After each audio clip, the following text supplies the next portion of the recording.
Voilà, il faut appuyer. Voilà. Donc, oui, moi, je pense, mon point de vue aujourd'hui, c'est que il y a énormément d'initiatives qui se passent dans le domaine de l'alimentation durable et l'alimentation de qualité en Belgique. Donc, vous avez de plus en plus d'agriculteurs qui vont de la vente directe à la ferme. Il y a plein de gens qui s'organisent en groupement d'achat pour acheter de la production directement aux producteurs. Donc, et tout ce qui est circuit court, il y a énormément d'initiatives, comme la mienne aujourd'hui qui est eFarms. Donc nous, on fait de la vente en ligne de produits fermiers qui viennent des fermes belges et qu'on livre à Bruxelles et dans les environs et dans toute la Wallonie. Et donc aujourd'hui, finalement, les gens qui veulent vraiment peuvent trouver l'alimentation durable. Je pense que, et la plupart ont ce désir de trouver l'alimentation durable, mais c'est pas encore rentré dans nos habitudes parce que nous, on voit aujourd'hui pour eFarms, on a ce site internet, on a toute une communauté, on reçoit énormément d'emails, on est contacté par plein de clients, il y a plein de gens qui essayent et ils se disent waouh, c'est génial, j'ai envie de manger comme ça. Et puis, au fait, finalement, quelques semaines plus tard, on retombe dans le train-train habituel et on retourne dans son supermarché, vite faire ses courses en dernière minute et on ne prend pas le temps nécessairement de chercher l'alimentation durable.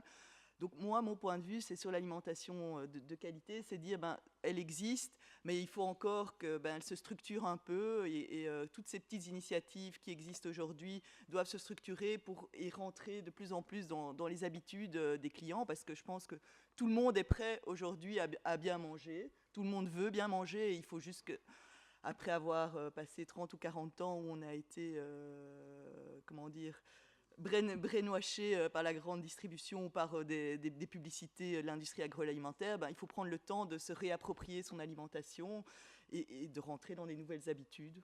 Voilà.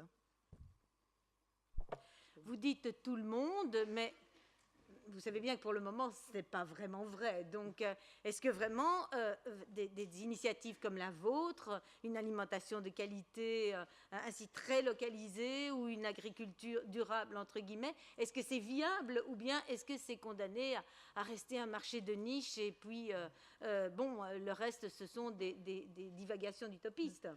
Non, oui, bon, aujourd'hui, c'est pas tout à fait viable. Même les initiatives comme la nôtre sont pas encore tout à fait rentables. Donc, il faut, euh, il faut qu'on trouve un moyen, nous les acteurs qui essayons de faire rentrer, de distribuer ces bons produits chez les consommateurs, de nous organiser et d'avoir un service qui soit à la mesure des attentes des clients. Et alors, c'est aux clients de réagir et d'essayer d'être acteurs et de faire le choix de consommer différemment. Donc évidemment, c'est difficile parce qu'on est un peu le petit pousset dans l'agroalimentaire. Donc il faut arriver à organiser les filières pour rentrer dans les habitudes des consommateurs.